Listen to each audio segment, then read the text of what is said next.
Hello everyone, welcome back to my channel. This is me Sakshi Sade. So guys, आज के video में बात करेंगे कि बीएमएस फर्स्ट ईयर में सर्वाइव कैसे करें।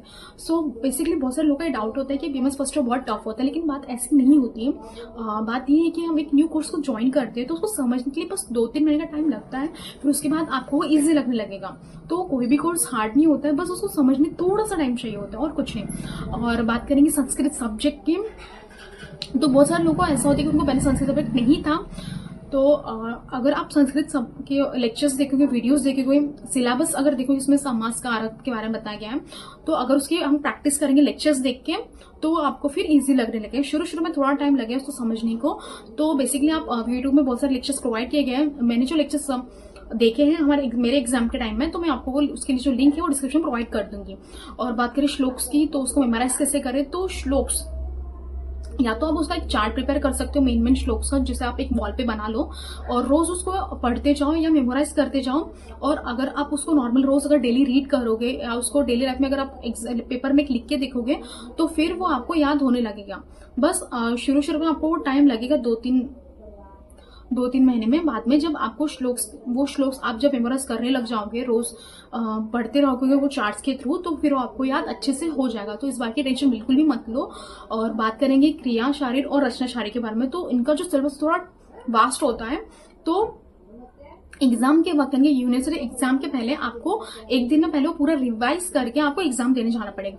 तो इसमें वो पूरी जो बुक है वो आप उतना नहीं पढ़ सकोगे, तो इसलिए आप अपनी खुद के शॉर्ट नोट्स प्रिपेयर करो, जो कि एक चैप्टर, सपोज आप एक चैप्टर अगर पढ़ रहे हो, तो उसके चैप्टर के कीवर्ड्स मेन की पॉइंट्स पूरे 4 पेजेस में आप उसको लिख सकते हो। किसी बोन के बारे में, उसका ऑसिफिकेशन, उसकी ये ऑसिफिकेशन, उसके आर्टिकुलेशन, सरफेस, वो अगर आप एक पेज में लिख लोगे और उसको ही रिवाइज करोगे, तो फिर वो इजी हो जाएगा आपके लिए एग्जाम के पहले। क्योंकि एग्जाम के एक दिन पहले उतना पॉसिबल नहीं होता सिलेबस पूरा पढ़ने का। तो इसमें आप अपने नोट्स खुद के प्रिपेयर करके रखो अभी से, जिसके लिए आपको हेल्पफुल होगा आपके यूनिवर्सिटी एग्जाम के लिए। Basically for rachana and kriya it is most important. और रचना शारीर के क्या डायग्राम इंपॉर्टेंट है? Yes, for the rachana sharir diagram is most important. तो आपको डायग्राम की प्रैक्टिस भी करनी पड़ेगी।